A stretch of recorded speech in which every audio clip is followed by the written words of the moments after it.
കൃഷ്ണൻ അവിടെ വധൂവരന്മാർ വോട്ട് ചെയ്യാനെത്തി എന്നറിഞ്ഞു. അവരെവിടെ, എപ്പോഴായിരുന്നു അവരുടെ വിവാഹ ചടങ്ങുകൾ, എന്താണ് വിവരങ്ങൾ? സ്മിത, ഇന്ന് രാവിലെയായിരുന്നു, അതായത് മുട്ടട സ്വദേശിയായ അഖിലും വിഴിഞ്ഞം സ്വദേശിയായിട്ടുള്ള സുരഭിയും തമ്മിലുള്ള വിവാഹം. അതിനുശേഷം ഈ വിവാഹത്തിന് ശേഷം ഇവർ ഈ മുട്ടടയിലെ സ്കൂളിലേക്ക് രണ്ടുപേർക്കും രണ്ടിടത്തായിരുന്നു വോട്ട്. രണ്ടുപേരും സമ്മതിദാനാവകാശം രേഖപ്പെടുത്തിയിട്ടുണ്ട്. നമുക്ക് ആ ദൃശ്യങ്ങളിൽ അവരുടെ കയ്യിൽ മഷി ഉരുട്ടിയിട്ടുണ്ട്. വോട്ട് ചെയ്തതിന് ശേഷം നമ്മളോട് സംസാരിക്കുകയാണ്.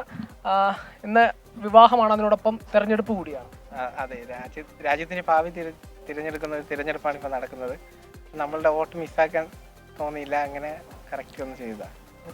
ഇത് വിവാഹം രാവിലെ ആയിരുന്നല്ലോ, അതിനുശേഷം ഇങ്ങോട്ട് ഇത് നേരത്തെ തന്നെ വീട്ടിലേക്ക് കയറും മുമ്പ് ഞങ്ങൾ വോട്ട് ചെയ്തിട്ട് വീട്ടിലേക്ക് പോകുന്നു.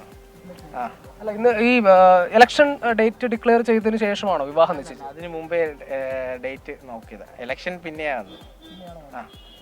ഈ രാഷ്ട്രീയത്തിലൊക്കെ ആദ്യത്തെ വോട്ടാണോ, എങ്ങനെയാ? അല്ല, നേരത്തെ വോട്ട് ചെയ്തിട്ടുണ്ട്. പൊളിറ്റിക്സിലൊക്കെ അത്യാവശ്യം ഇടപെടുന്നൊക്കെ ആളാണ്. വോട്ട് ചെയ്യണമെന്നൊരു ആവശ്യം, വോട്ട് എല്ലാവരുടെയും അവകാശമാണ്. അപ്പം അത് നമ്മൾ കറക്റ്റായിട്ട് എല്ലാ വോട്ടിനും നമ്മൾ പാർട്ടിസിപ്പേറ്റ് ചെയ്യുക, എല്ലാവരും ചെയ്യുന്നത് പോലെ പാർട്ടിസിപ്പേറ്റ് ചെയ്യുക.